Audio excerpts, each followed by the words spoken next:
Against Belgium. The U.S. men's basketball team is off until Wednesday. They have a second-round matchup against South Sudan. Simone Biles confirmed she will compete today in the women's gymnastic team finals. Biles suffered a mild calf strain on Sunday. Simone is trying to become the first gymnast in the world, male or female, to win 5 gold medals in the same Olympics. The Dodgers and Angels are back on the field tonight after a day off yesterday. The Dodgers are in San Diego. The Angels are at home against Colorado. No debates, no speculation, just the info you need. That's your KBLA Sports Minute. I'm Ray Richardson. More news, opinions, and conversation when we come forward on KBLA Talk 1580. KBLA Talk 1580 invites you to join us for a book party celebrating The Covenant with Black America 20 years later. Almost 2 decades ago, the Covenant book, compiled and edited by Tavis Smiley, climbed to #1 on the New York Times bestsellers list and stayed there for weeks. The first book by a black-owned publisher to achieve such a feat. The urgency of the issues that matter most to black fellow citizens has only intensified, especially in this critical election year. On Wednesday evening, August 14th, 6 to 9 p.m., come meet Tavis Smiley alongside Covenant contributors including Cornel West, Connie Rice, Mark Ridley Thomas, Elisa Orduna, Tyrone Howard, and Melina Abdullah as they sign copies of The Covenant with Black America 20 years later. You can purchase your books on site and get them autographed. That's Wednesday evening, August 14th, 6 to 9 p.m. in the city of Los Angeles. Admission is free, but you must register at KBLA1580.com. At KBLA Talk 1580, we've got your black.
It's the elements, earth, wind, and fire on Tavis Smiley.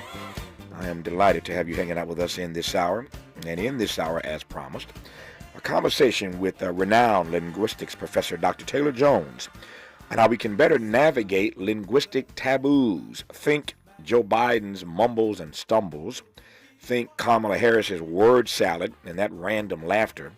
Think Donald Trump's incessant rambling.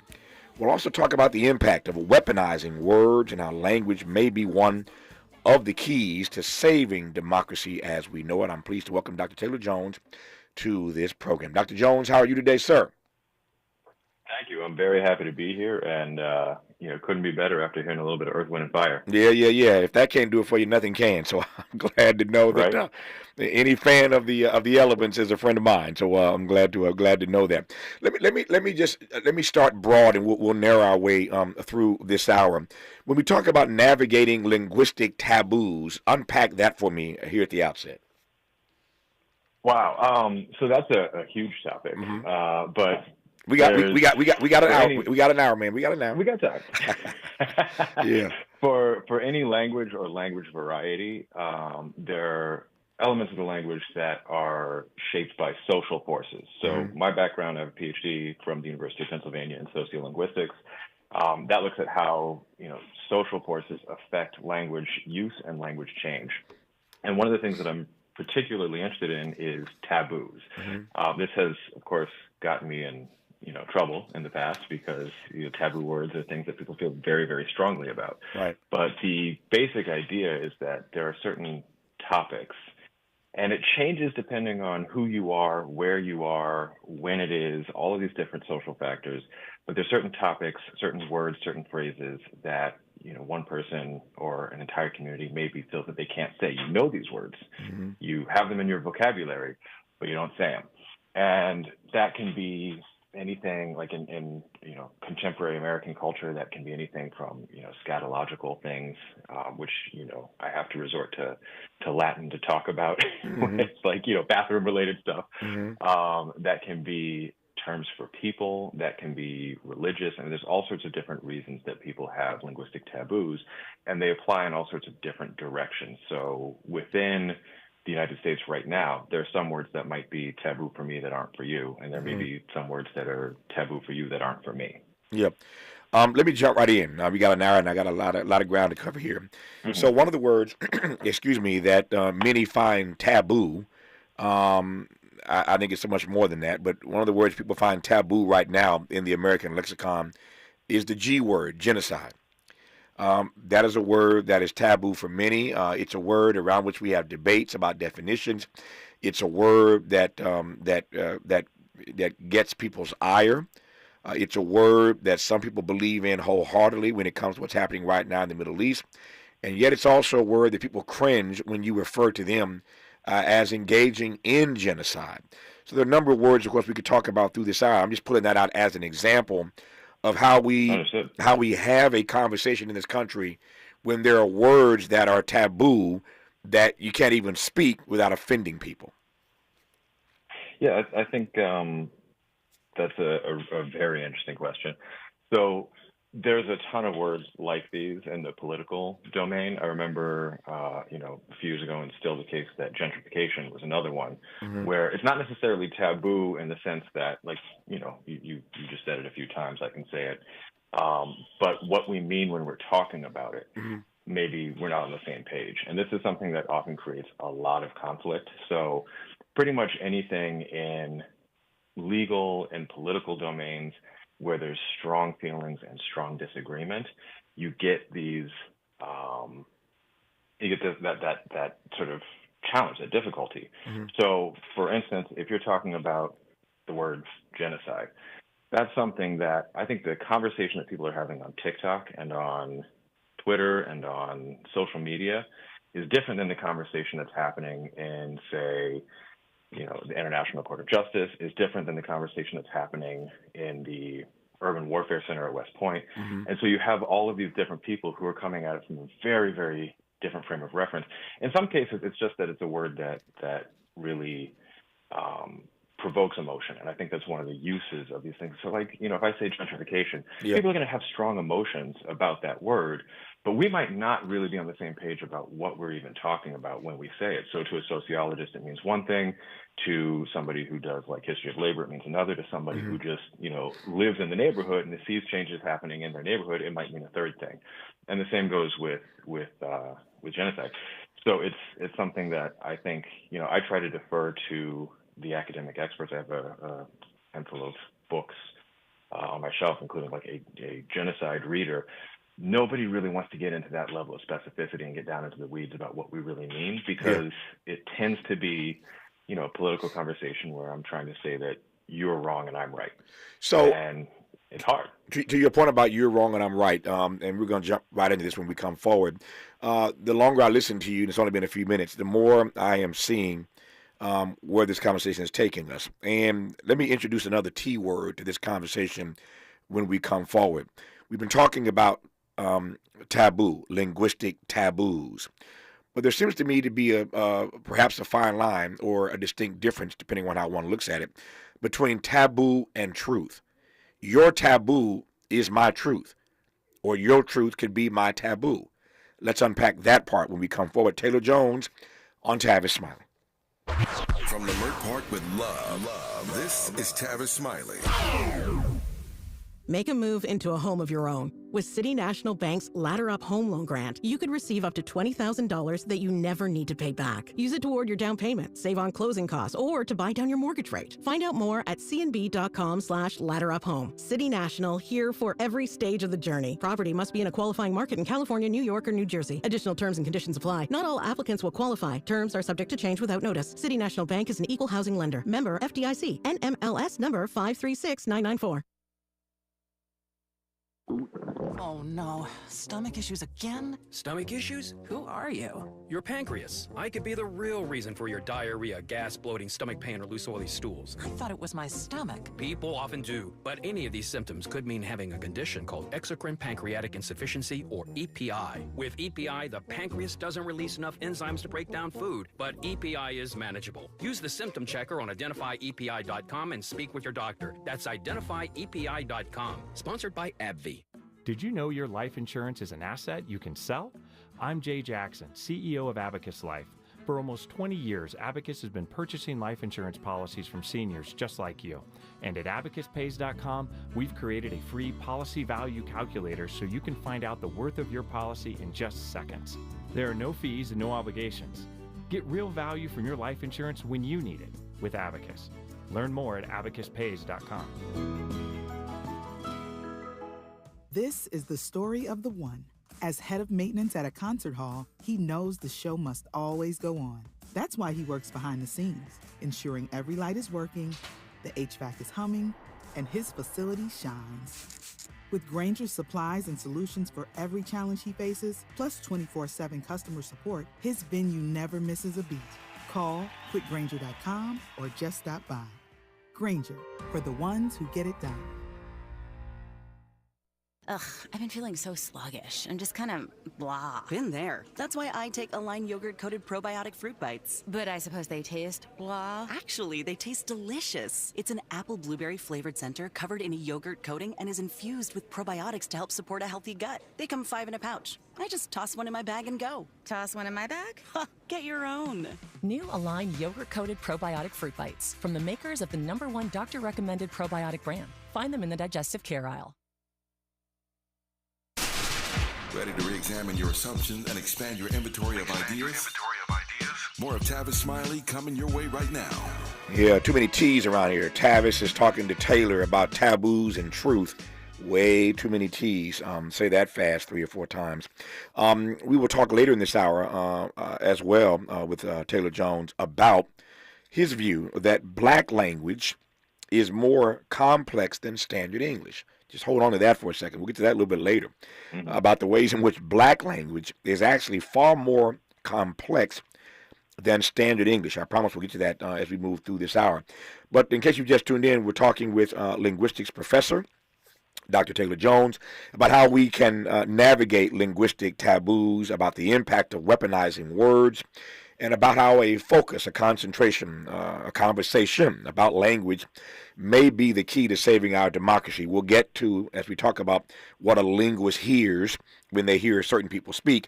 I wonder what this linguist, Taylor Jones, hears when he hears Joe Biden's mumbles and stumbles. What does he hear when he hears Kamala's word salad? What does he hear when he hears Donald Trump's incessant rambling? We'll get to all that in a moment, since we're going to be hearing from these folk a lot between now and November, more than we care to, I suspect, but I digress on that for now. We were talking a moment ago, though, about how certain words are taboo. I offered the word genocide just as an example. The word genocide is taboo for some. And he responded with another G word, gentrification. That word could be taboo for some. And the minute he said that, you know, I jumped in my seat here, because I'm thinking that if you're offended by the word gentrification, there's something wrong with you. Because for me, and again, this is the whole point of the conversation, for me, the word gentrification is not taboo. There is a truth to gentrification. That black neighborhoods, I'm sitting in one right now, Leimert Park here in Southern California, in Los Angeles. You may be listening to me in one right now across the country. But there are neighborhoods where the good white folk are coming in, gentrifying, and taking over. That is a truth. That is not taboo for me. It is the truth of the matter. So talk to me then, Dr. Jones, having said all that, about the line between, the distinction between what is taboo for one and truth for another, if any of that makes sense to you. And I hope it does. Yeah, absolutely. I think that's a great question. So I'm a firm believer that there is objective truth out there. Whether we get to it or not with our limited faculties is a totally separate question. But I do believe, kind of like the X-Files in the 90s, right? I believe the truth is out there. Oh, yeah. the thing for me is when we talk about gentrification, like you gave a definition right now of gentrification, and I think it's a valid definition that people use and that people mean when they say the word gentrification. Mm-hmm. It's also in competition with other definitions that people have. And so if you're talking to somebody where they're talking about gentrification is the flow of money into a community, and it can be, for instance, reinvigoration of a Black community with, Black folks from, let's say, I can think of instances in Harlem, for instance, where you have Black folks from Cleveland or wherever moving to New York and investing in the local community there. That's technically, within a sociological framework, that's also considered gentrification, but that's not what we mean when we talk about it. That doesn't, like, that act doesn't necessarily, turn people's brains on, where you get really like into it. And so I think that's part of it, is just the way that we can think about language is to get on the same page about what we're even talking about when we have this conversation, whatever the conversation is, so that we have an idea of like, okay, you might be using that word a little bit differently than me, but I don't need to immediately react to my first sort of feeling that I get when you say that word based on what I think it means or what I've used it to mean in the past. Yeah. See, I'm processing what you're saying in real time, obviously. Mm-hmm. And for me, to your example, and it may be technically apt, it may be technically correct. The example of somebody Black moving from Cleveland, say, to Harlem, but that Black person from Cleveland moving to Harlem doesn't change the culture of that community. And so that also has to be considered, I think, as part of a conversation or a definition of gentrification, that you're changing the whole culture of the community. Black folk moving from one place to another doesn't necessarily do that, which leads me to ask how we have a conversation, again, about linguistic taboos when we live in a world where the truth is what people determine it to be, when we live in a world where people use words and the way they choose to define those words becomes the standard, and that ain't real. I'm thinking now of the Trump administration and that phrase that was uttered by Kellyanne Conway, alternative truths. What do you alternative facts? That's what it was. Alternative facts, alternative truths. What are you talking about? So again, how do we have a conversation about linguistic taboos when people define words the way they choose to define them, which may not be rooted in any sort of reality? It's just all in your mind, in your head, and you end up getting offended by the use of the term. Yeah, I agree. So I think that there's a line. For different places, for different people, you may find that you draw the line in a different place than I do. But I try to think. I feel very much like I'm a pragmatist. So if it's something where I can have a conversation and you call this and I call it that, but at the end of the day, I think we can communicate and actually get to some sort of deeper understanding, then I'm perfectly happy to continue that conversation and use whatever terminology the other person uses, just for the sake of getting to that deeper truth. When it is weaponized, because that's the word that you started at the top of the hour with. That's a different story, and that is where you get into propaganda. That is where you get into misinformation and disinformation, and I think that's really tricky. It happens on all sides of the political spectrum, and it happens, more than we would like on social media. So we're all exposed to it on a regular basis, and I think the key thing is, what is this word being used to do? What is it being used to communicate? Are we actually having a conversation about, facts in the world, or am I using a word that I think is going to paint you in a bad light, or am I using a word that I think is going to get you on the defensive, or am I using a word that in some way is going to sort of light up the emotional centers of people's brains rather than the sort of logical centers of people's brains? And that's something that we see over and over and over again. I mean, to a certain extent, it is the core of political messaging, and it's something that we need to really be aware of as we move into this I guess next 99 days where we're going to be hearing a lot of stuff from a lot of people. No, I'm glad you said that. We're going to get a lot of weaponized language between now and November. That's already started. Of course, a lot of weaponized language. Put a pin in that. I'll come back to that in just a second. If you're paying attention and keeping track, we've had two pragmatists on the show today. Funny how these dots connect. Barbara Boxer, former California senator, was on this program in our first hour today, and she referred to herself as a pragmatist. Here comes Taylor Jones, in the second hour of today's program, calling himself a pragmatist. Everybody's a pragmatist today. So I just thought that was funny for those who are paying attention to these conversations. I hope that means you, and you, two pragmatists already on our show today. Let me throw another word into the mix that is taboo for many people. And again, I to my mind, this word is as real as rain in our society. I said yesterday on this program that I still regard racism as perhaps the most intractable issue in this country. And we were in a conversation with a guest yesterday, Taylor, Dr. Jones, about racism and what some would call reverse racism. And I made the point yesterday, I'll make again now, that I don't believe in this notion of reverse racism. Because racism, as defined by me and many others, is prejudice plus power. That's racism. Prejudice plus power. You may have a prejudice or prejudices, plural. But if you don't have the power to inflict harm, the power to enact that upon other people, then it's a prejudice. And I'm not saying that I support people who are prejudiced. What I'm saying is that it ain't the same as racism, which again, many define as, and I do, as prejudice plus power. So then that when you call something in our society racist, when you call a spade, that word may very well be the most taboo word in our society when it comes to everyday conversations. Nobody wants to be called racist. Nobody wants to have racism or deemed or framed as racism. So that word itself is taboo. And yet, if it is linguistically taboo, how do we ever get to the heart of racism? How do we ever erase racism? How do we erase it if it's a taboo word that we can't talk about? Yeah, I agree. And I think it's really important that you brought up the combination of prejudice plus the power to do something about it. Yeah. And I'll take you one further because you talk about reverse racism. The phrase reverse racism entails that there's a correct order in racism, there's a correct direction. That racism should go this way, but not this other direction, right? So that prejudice is acceptable in one direction, not another. And I think that's a serious conceptual and moral flaw at the foundation of the concept reverse racism. As far as how we talk about it, I think that's where you get into this stuff. I mean, I know in 2020.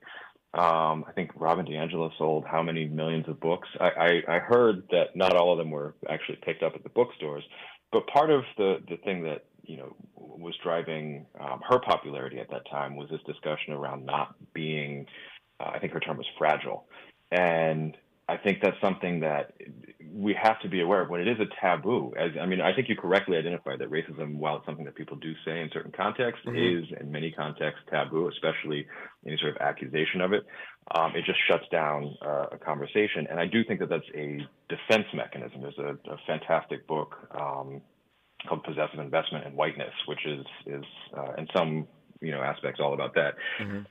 The issue is how to circumnavigate that and how to have the conversation where we can talk about the history of race and racial identities and the construction of racial identities and how that changes over time and how that changes in language in the United States in a way where the people who most need to hear it and understand it can let go of the defensive-ness and actually take on the information and maybe even be persuaded to do something differently. Yeah.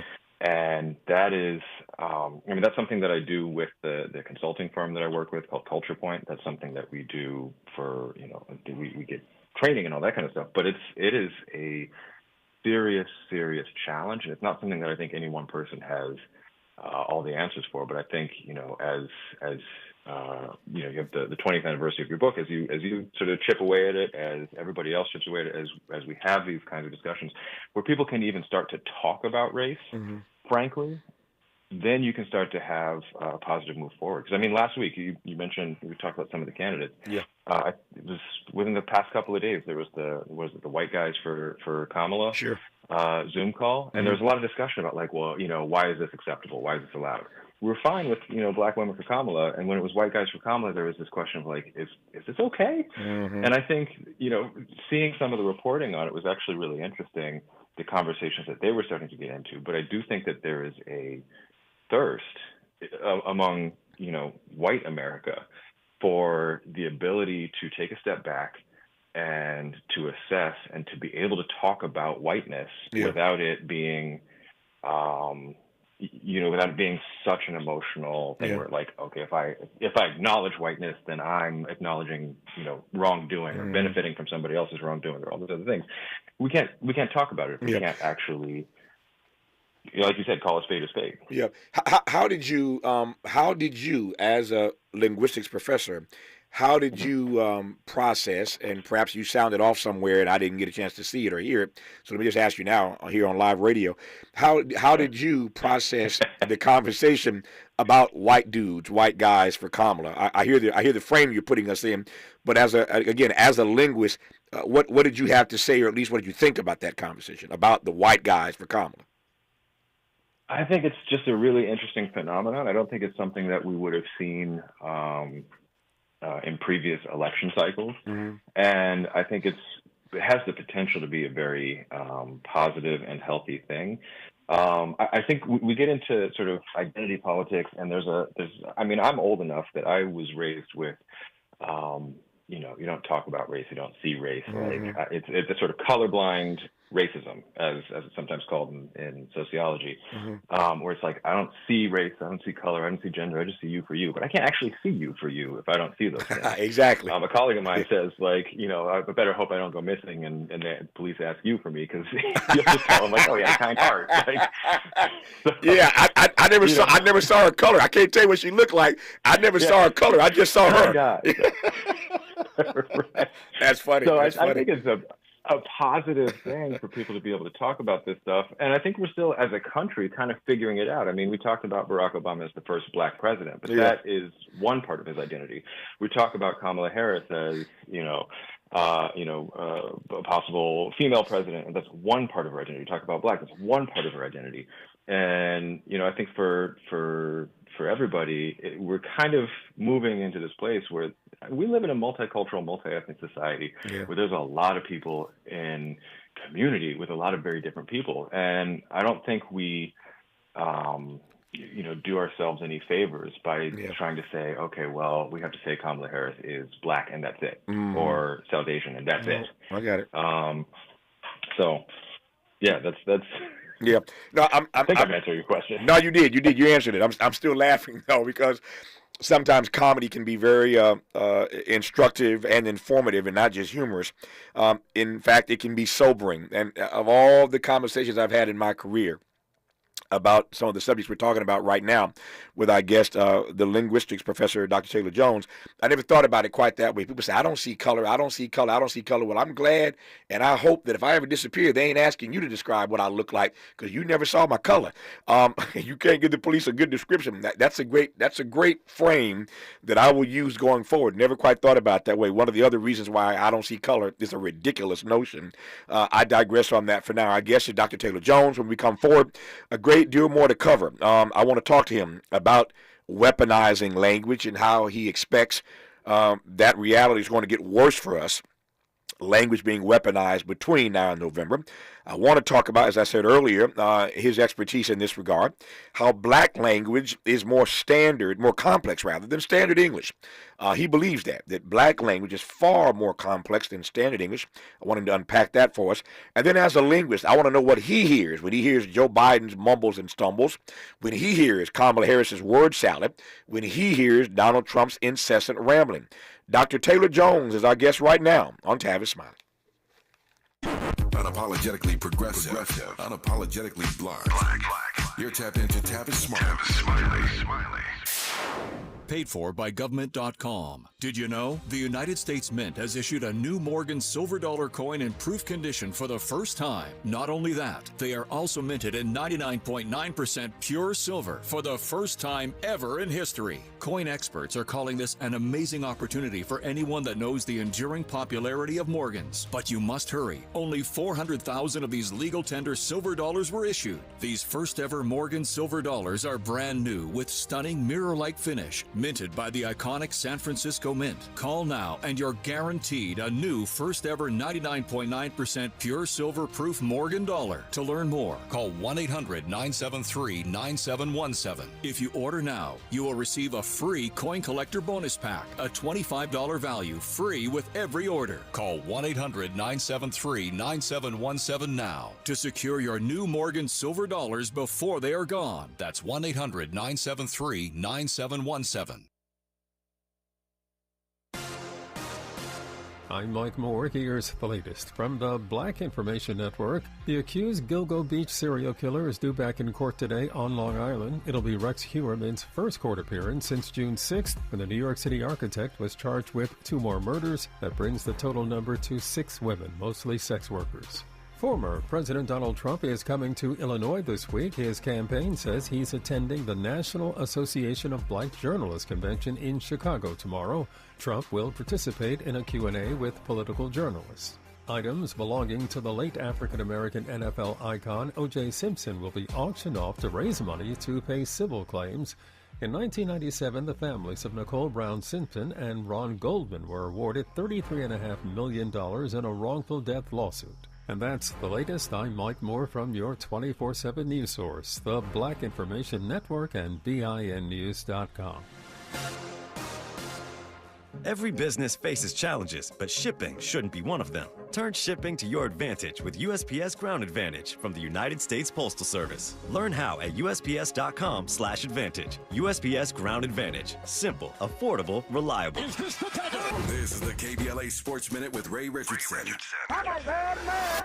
The U.S. women's basketball team had no trouble at all in their first game in the Summer Olympics in Paris. They beat Japan by 26.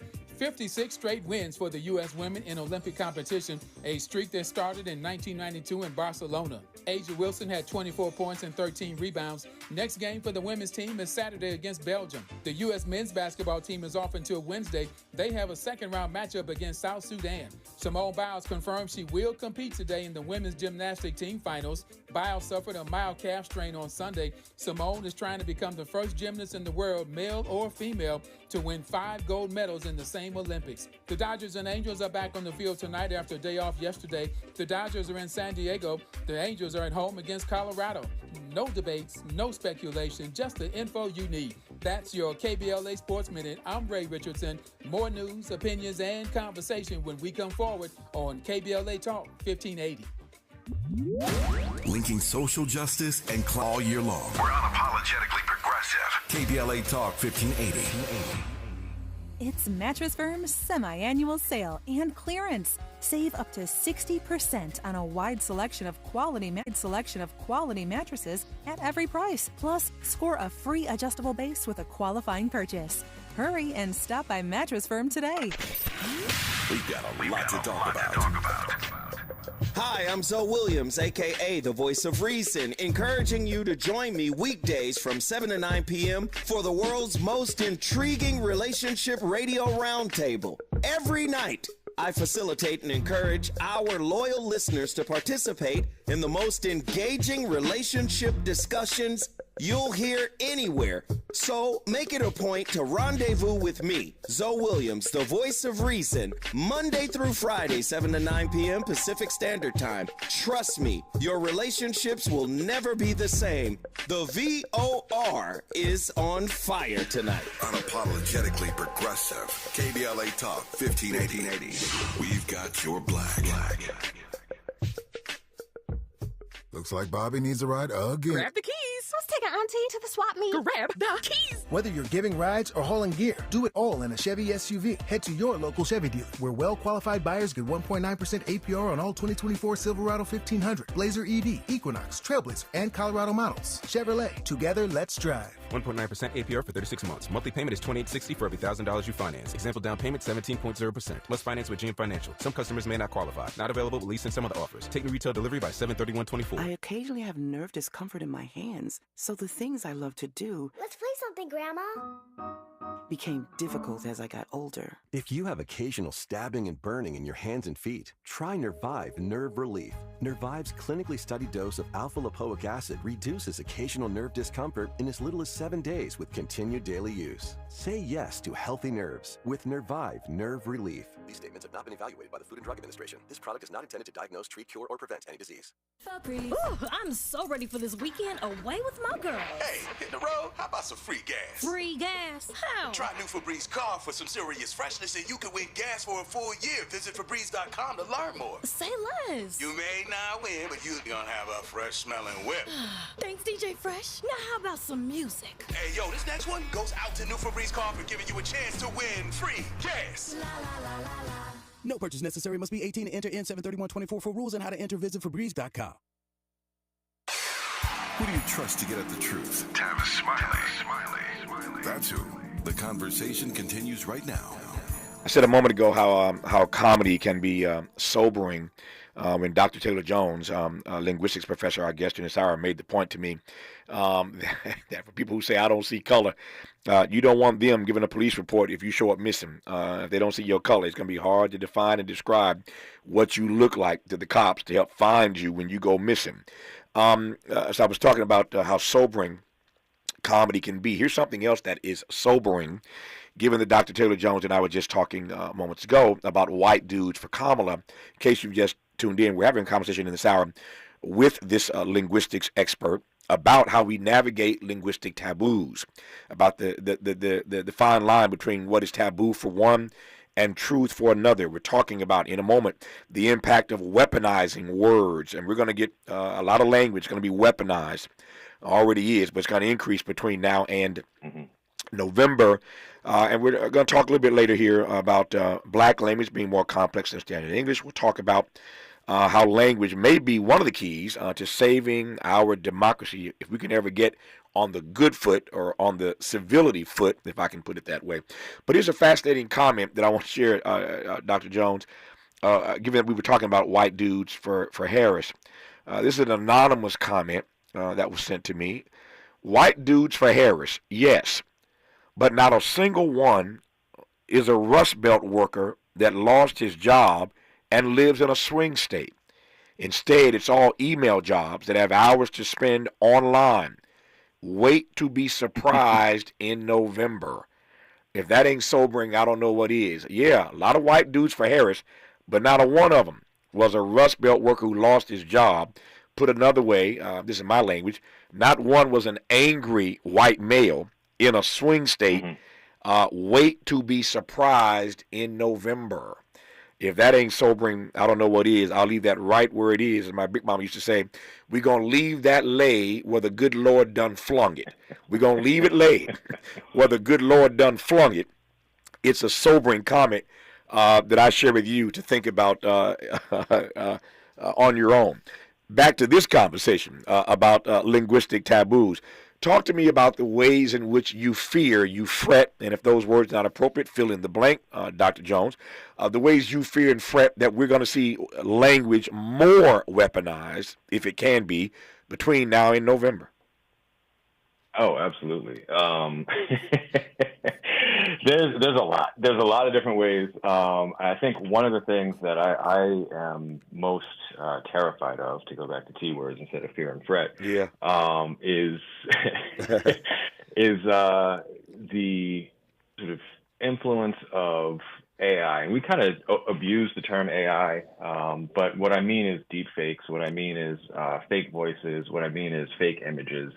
And the ways that not only can you make it appear that somebody said something that they didn't say, but also the way that you can start to manipulate social media just by being able to do more with a seemingly human touch in less time. Because I can algorithmically generate a ton of YouTube shorts or a ton of TikToks in way less time than it would take me to actually film and say all those things. And I think this is something that we really need to be aware of. I talked about this a little bit with a friend of mine, Morgan Jerkins, who wrote a piece about this. I know Morgan. Nice Johnson. So we're talking about the imitation of Black English on social media by political and sometimes non-state actors. So hostile non-state actors, and the ignorance around Black English, around, linguists sometimes say African American English, African American language, whatever you want to call it. The ignorance around it in our country at this point, I think, is just unacceptable. It's been understood by linguists for long enough that we should be able to move past the racism, get the wax out your ears, and actually hear what people are saying. And the ignorance around it is something that absolutely can be and has been weaponized, where things are just purported. I think a few years ago there were a couple of things that were BLM that were not actually BLM. It was GRU instead of BLM, and it's something that we do ourselves as a country harm by not recognizing the validity of all the different language varieties and dialects that we have that are homegrown. Beyond that, just there's tons and tons of ways that language comes into play in some scary ways this fall. So let me keep going this direction that you're taking me in now. So talk to me then about the ways in which you believe that Black language is far more complex even than standard English. All right. So I want to say, because you said that I believe the things that I'm saying. Yeah. I don't believe. I know. Okay. Now, whether you would want to characterize language complexity in the same way that I do, that can be up for argument. But what I'm about to lay down, this is settled fact. So there's tons and tons and tons of obviously academic research on Black English, on Black language. There's also just what when you actually hear it, when you go outside, when you hear people speak. If you're familiar with these language varieties. And so I was surprised. I have a little YouTube channel on the side that's like a sort of a blog for me. And I was surprised when this video, because I make a video maybe once every 6 months, once every year about African American English, and they never do well. And I do it for me because I think that it's a good thing to do to put out in the world. And I had one that went my equivalent of viral. I'm a small channel, so it's not really viral. But I was blown away by it. And I said, your English is basic compared to Black English. And the reason that I say that is the tense aspect and mood systems in Black American English. And that is something linguists talk about tense, which is when something happens in time, how you mark that linguistically. So if I say I walked, that sound is indicating that it's something that happened in the past, versus if I don't have that T sound at the end of the word, it's the present, could be the future. And then you have aspect, which is how you perceive how it relates to other things in time, whether it's ongoing, whether it's completed.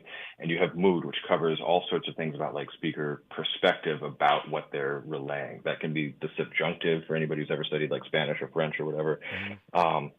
But it can also be indicative mood, and I'm just telling you something. Imperative, I'm telling you to do something. Interrogative, I'm asking you something. Those systems in Black American English have all the things that classroom standard American English has. Not that there is an actual standard. People believe there is one, but they can never tell me what the certifying body is. Has all of those things, and then it has more, and it has more that's not understood widely outside of the speech communities that use this. And I'm very careful about saying speech communities and not types of people, because here in Harlem, there's white people, there's Asians, there's Latinos, there's people who speak this language variety and understand it. But there's a couple of things that I always fall back on. One is the use of the word be to indicate generic or habitual or usual occurrences. It doesn't mean it's happening right now. So, if I tell you something like, I don't know, he don't be over there, that means he's not usually over there. And this is something I think if you understand this language variety, you know this. But I don't mean he's not currently there this very instant. Gotcha. Yeah. And that's not something that's widely understood outside of the speech community. And so when you say something like that to somebody who doesn't speak this language variety, which is at least 80, 88, 90% of the United States, then they fill in what they think it might mean based on the words they know and the grammatical structures that they know. And usually then there's the additional step of pejoratizing Black language. And so they say, well, that's actually wrong, and you just are failing to communicate in the simpler grammar that I have. Mm-hmm. And so it's this. I mean, this is what happened in Oakland in the 90s. And there's other sort of financial and political and all sorts of considerations there. But the basic idea was they were going to teach kids literacy using how they actually speak at home, and then use that to teach them, classroom English when they can already match, letters and sounds. Mm-hmm. So the other one that I like to use is what is sometimes referred to as stressed bin. This is something that John Rickford has done a lot of work on. He's at Stanford. I think he's emeritus now. Lisa Green at Amherst has done a lot of work on this. And this is something where it indicates, I'll give you an example. So if you say to me, like, I didn't know that so-and-so and so-and-so got married, and I say, oh, they've been got married, that means it happened a long time ago. Hold that thought. They've been done got married. We're going to let him unpack that when we come forward. We're talking about the ways in which black language is actually far more complex than standard English. You're listening to Dr. Taylor Jones on Tavis Smiley. This is getting good. Yeah, man. Tavis Smiley continues when we come forward. We asked seniors how to prevent Medicare scams. My best advice, if you get a phone call, do not talk to the person. These people are well-trained. Don't talk to them. They don't know me. They're just trying to scam me. Don't be fooled. Hang up. Just hang up. Never give out your Medicare number. They're going to get your number to put in a false claim. If I get a call from someone, I don't pick up the phone. And should I pick up the phone and they ask for information, then I hang up. How do you detect Medicare fraud? Just like I check my credit card statements, I check my Medicare statements monthly. Scammers can get a hold of your number, order medical devices through your account, and you're not even going to know about it if you don't look at your statement. Check your statement every month. If you get your statement and you see something that you know you did not have done, you report it. Call your Senior Medicare Patrol. To report Medicare fraud, call the Senior Medicare Patrol at 855-613-7080. I spray and scrub, but the soap scum in my bathtub is still there. I spray and scrub, but the burnt sauce on my stovetop sticks around. Sprays can leave grime behind, but new Mr. Clean Ultra Foamy Magic Eraser combines the scrubbing power of an eraser with the cleaning power of Dawn to melt away tough messes on contact. Just wet, squeeze, and erase. Stop spraying, start erasing, and clean with more magic than ever with new Ultra Foamy Magic Eraser. Mr. Clean, Mr. Clean.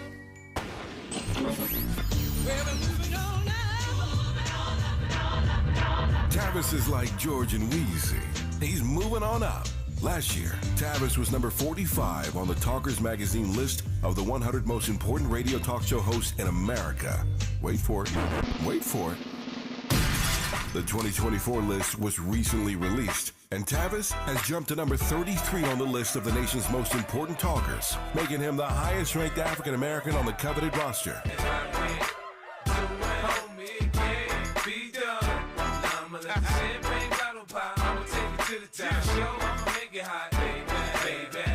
Congratulations to Tavis Smiley from all of us at KBLA Talk 1580. We've got you black. Always night pads are designed for a perfect night's sleep, so you can do your bear hugging a pillow thing, your free falling starfish thing, your burritoed in a blanket with the AC blasting thing. While Always night pads with rapid dry do there, we've got your back with fast absorbency and up to 10 hours of protection thing. So while your period's doing its own thing, Always lets you do your sleep thing. Shop for Always in-store or online, wherever you get your pads. Smart talk for curious people just like you. You're listening to Tavis Smiley. Tavis Smiley, Dr. Taylor Jones. Dr. Jones, my time is getting tight on me. We're talking about the ways in which black language is indeed more complex than standard English. You gave me the example of be. Now you've moved to been. They been got married. Take it away. All right. So this is something that for about 90% of the country, been can only mean like have been. That structure, like I have been, whatever, meaning I started it, it's still ongoing, it's relevant to the present. This structure that we're talking about is a different structure, and it indicates something that happened in the past was completed. So last time when you said it back, you said been done. And that, really hammers home it was completed. Happened in the past, the distant past, and it's relevant to the present. The thing is, people have a reluctance to talk about Black American language that way, but we're perfectly happy to talk about foreign languages that way. So if you look at something like, Russian or French or Hebrew or, Arabic or any of those languages, you're going to see these parallels in these systems, and people are very, very happy to talk about it. So if I say like, oh, he's hungry, right? People say that's bad English because you didn't say is. And this has determined the outcome of cases in the judicial system as well. So this lack of familiarity is not just something where people don't understand. This affects people's lives. Oh, yeah. But we know that, Russian doesn't have verbal copula in the present tense. Hebrew doesn't. Arabic doesn't. Like tons of Chinese doesn't. Like tons and tons of languages just don't need that in the present tense, but they have it in the past. It's obligatory in the past. And a while ago, there was a trial that was determined on the appeal based on a judge going to Urban Dictionary to look up the meaning of the word finna, which is for any listeners who don't know, it's a future modal like gonna. It's got a slightly different, flavor to it. It's similar to gonna. Similar history, right? Fixing oneself to do something, and then it became like just generically future. I'm finna go to the store. Yeah, I'm finna go to the store.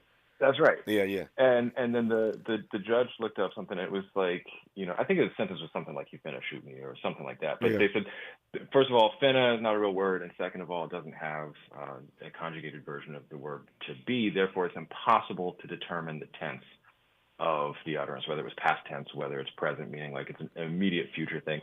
And that's just not true. Wrong. But exactly. That's ignorance of the language variety. Yeah. And anybody who speaks this, if you say that, you say, was that past? Does that mean he was going to?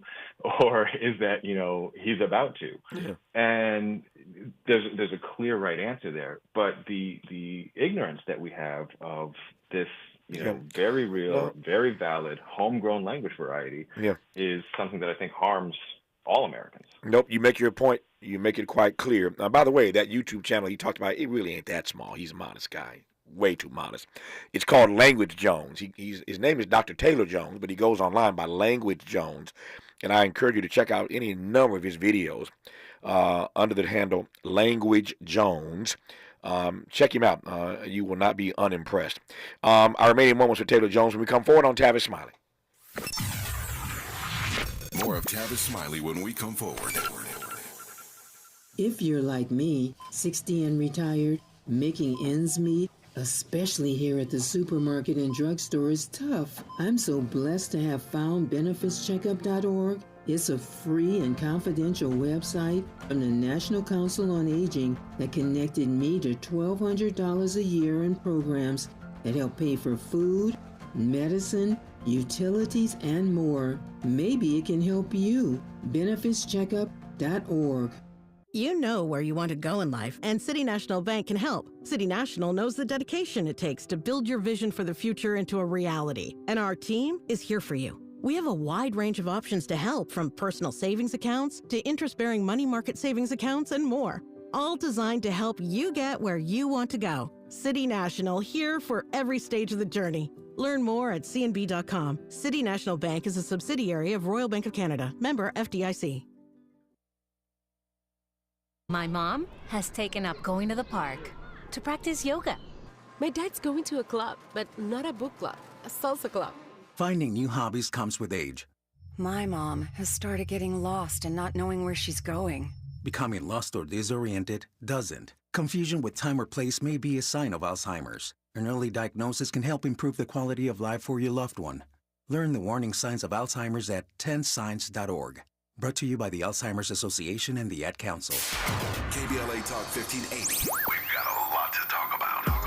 KBLA Talk 1580 reminding you that we keep us safe. Pro Football Hall of Famer and urban peace pioneer Jim Brown believed in just that. So he founded the Amera I Can Foundation for Social Change in 1988, focusing on at-risk and high-risk youth in underserved schools and juvenile detention facilities, as well as adult incarceration and reentry initiatives. The core of the Amera I Can program is its 15-chapter life skills curriculum. Mastery of these skills allows individuals to meet their academic potential, conform their behavior to acceptable societal standards, and improve the quality of their lives by equipping them with what they need to confidently and successfully contribute to society. Today, the foundation is led by its president, Monique Brown, who has been actively involved in the organization for more than 25 years. The Amera I Can Foundation continues its work in memory of its founder, actor, philanthropist, and NFL legend Jim Brown. To get involved or make a donation, please visit AmeriCanCommunity.partners. That's AmeriCanCommunity.partners. This is a community call to action from KBLA Talk 1580. Hey, John, why so glum? I just got let go. The company's downsizing. This is the third time in the last 2 years. I'm done with this. Have you thought about My Computer Career? I've heard they can train you for a career in IT in just a few months, including cybersecurity and the basics of AI. And you don't need prior training or experience. Now that's a recession-resistant career. Wow, thanks. I'll check them out. Go to mycomputercareer.edu and take the free career evaluation. mycomputercareer.edu. Financial aid is available for qualified students, including the GI Bill. Let's get back to more of Tavis Smiley right now. More of Dr. Taylor Jones right now. I got 3 minutes left. Let me run through these right quick. As a linguist, when you hear Joe Biden's mumbles and stumbles, what do you hear, Dr. Jones? We'll do lightning round. With him, the problem is I hear Joe Biden for, the last however many years. I remember when he was in hot water for calling Barack Obama articulate and clean. Mm-hmm. I do think that there's there's a change with time, but I will say that I am not somebody who does speech pathology, and so all I can say is, it's not something that I'm personally too alarmed by, but I do understand the reasons that people felt the way they felt. When you hear Kamala Harris's word salad as a linguist, what do you hear? What I hear is somebody who is on the spot and trying to think on the fly, and who is sometimes not as successful at it as we all would hope that we would be. But I don't generally hear much cause for alarm there either. Yep. Can she get better at that? Can she rid herself of that word salad? Oh yeah. That's practice, and I think that's something that if you compare her in now to 4 years ago, there's already a really dramatic difference in her public persona that comes with, I think, having been vice president for the last 3.5 years. I've read linguists sort of debate this online and then elsewhere as to whether or not her laughter is a deficiency or can be employed as a weapon. You have thoughts right quick? I think the answer is yes to both, because what it really boils down to is how we perceive and how we choose to discuss women. It can be used in both ways. Yep. And finally, when you hear Donald Trump and the incessant rambling, you hear what as a linguist? I will say, you got me in a corner here where I'm going to have to defend Donald Trump for a hot second. As a linguist, I hear a style of communication that I hear from a lot of people who I'm close to who are not saying the kinds of things that he's saying. Mm-hmm. And I think what we need to do is focus on the content of what he's saying, as difficult as that may be to tease out, and not the sort of meandering storytelling that he has, which, I think it's easy to latch onto that. The real danger there is in the content of what he's saying or what he's insinuating. Yeah. I say all the time that I leave this studio every day smarter than when I came in, courtesy of the guests that I talk to. And I am grateful to Dr. Taylor Jones for giving me a different way, a different prism through which to see this notion of a language and these linguistic taboos, the ways in which we should brace ourselves for all the weaponizing words that we're going to hear between now and November, and for sharing with us what he hears when he hears Biden and Harris and Trump, three people we're going to hear a lot more from between now and November, whether we like it or not. Dr. Jones, good to have you on the program, my friend. All the best to you, sir. I appreciate you. Appreciate you. Thank you. Thank you for coming on this program. More of Tavis Smiley when we come forward. KBLA 1580 Santa Monica. I'm Mike Moore. Here's the latest from the Black Information Network. The accused Gilgo Beach serial killer is due back in court today on Long Island. It'll be Rex Heuermann's first court appearance since June 6th, when the New York City architect was charged with 2 more murders. That brings the total number to 6 women, mostly sex workers. Former President Donald Trump is coming to Illinois this week. His campaign says he's attending the National Association of Black Journalists convention in Chicago tomorrow. Trump will participate in a Q&A with political journalists. Items belonging to the late African-American NFL icon O.J. Simpson will be auctioned off to raise money to pay civil claims. In 1997, the families of Nicole Brown Simpson and Ron Goldman were awarded